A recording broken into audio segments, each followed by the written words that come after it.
வாழைக்காய் பஜ்ஜி அதுதான் நாம் இப்போ பார்க்கக்கூடிய ரெசிபி. வாங்க எப்படி செய்யலான்னு பார்க்கலாம். இது செய்ய என்னென்ன தேவை அப்படின்றத நம்ம வேகமாக பார்த்துடலாம்.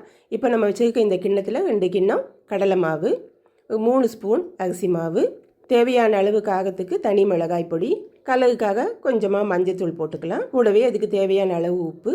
இதை நல்லா கலந்து எடுத்துக்கணும். இதை நல்லா ஒன்று போல் கலந்துக்கலாம். இதை இட்லி மாவு பதத்துக்கு குழச்சி எடுக்கிறதுக்கு நமக்கு கொஞ்சம் தண்ணி தேவைப்படுது. அதுதான் பக்கத்தில் ஒரு கிளாஸ் தண்ணி நம்ம எடுத்து வச்சுருக்கோம். இதுக்கு கூடவே நம்மகிட்ட இட்லி மாவு இருந்தால் 1 ஸ்பூன் அதில் சேர்த்துக்கலாம். அப்போ நல்லா நமக்கு நல்ல பொங்கி கிடைக்கும்.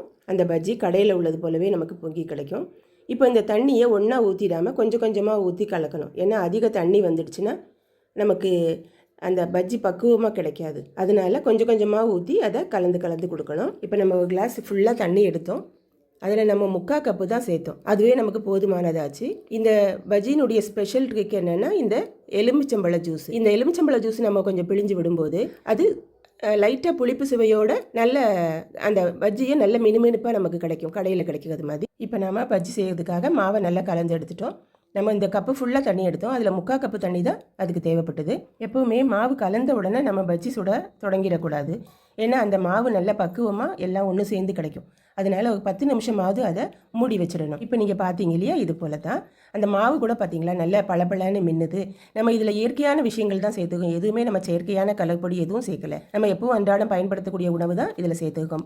மிளகாப்பொடி, மஞ்சள் தூள், எலுமிச்சம்பழம் இதுதான். இப்போ நம்ம வாழைக்காவை பஜ்ஜி சுடுறதுக்கு ஏற்ற மாதிரி நமக்கு பிடிச்ச வடிவத்தில் நம்ம வெட்டி எடுத்துக்கலாம். இப்படி நீல வாக்கில் வெட்டும்போது நமக்கு கடையில் வாங்கினது போலவே கிடைக்கும். வீட்டில்ன்றதுனால நம்ம இதை வட்ட வடிவத்திலையும் நம்ம வெட்டி எடுக்கலாம். நம்ம இஷ்டம் தான். இது பேய வாழைக்கான்னு சொல்லுவாங்க. பொதுவாகவே பஜ்ஜி சுடுறதுக்கு இந்த மாதிரி வாழைக்காய் தான் பயன்படுத்துவாங்க. இந்த வாழைக்காயில் உள்ள தலைப்பகுதியை வால் பகுதியை வெட்டிட்டு இது போல சமமான துண்டுகளாக நம்ம வெட்டி எடுத்துக்கணும். அப்போ தான் யூனிஃபார்மாக அந்த பஜ்ஜி சுடுறதுக்கு ஏற்ற மாதிரி கிடைக்கும். எண்ணெய் சட்டியை காய வச்சு இப்போ நம்ம வெட்டி வச்ச வாழைக்காய் துண்டை நம்ம கலந்து வச்சிருந்த மாவில் இது போல முக்கி எடுக்கணும். இந்த மாவு பக்குவமாக நம்ம கலந்து வச்சதுனால வாழைக்காயில் டிப் பண்ணி எண்ணெயில் போடும்போது சைடில் நமக்கு சின்ன சின்னதாக பூந்தி மாதிரி விழாமல் நமக்கு ஒன்று போல் அழகாக கிடச்சிது.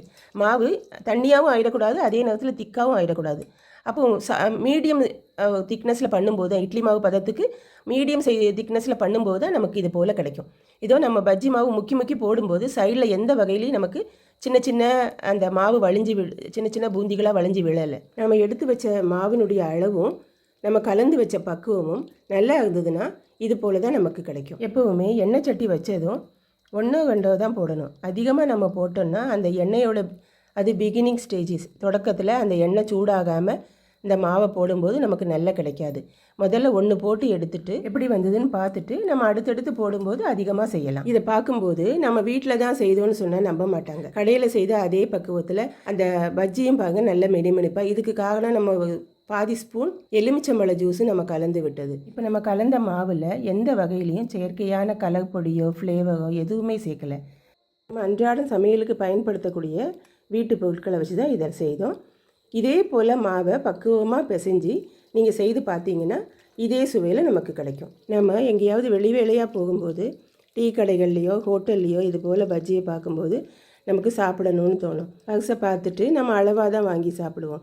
இதுக்கு தேவையான மளிகை பொருட்களை நம்ம வீட்டிலே வாங்கி நமக்கு தேவையான அளவு செய்து சாப்பிடலாம், சுவையாக சாப்பிடலாம் இல்லையா. பொதுவாகவே பஜ்ஜினா வாழைக்காயில் தான் செய்வாங்க. இது வாழைக்காயில் மட்டும் செய்யணும்னு அவசியம் இல்லை. நம்ம வெங்காயத்தில் செய்யலாம், வட்டமாக வெட்டி செய்யலாம், உருளைக்கிழங்கில் செய்யலாம். இப்போ பஜ்ஜி மிளகான்னு கூட கிடைக்குது.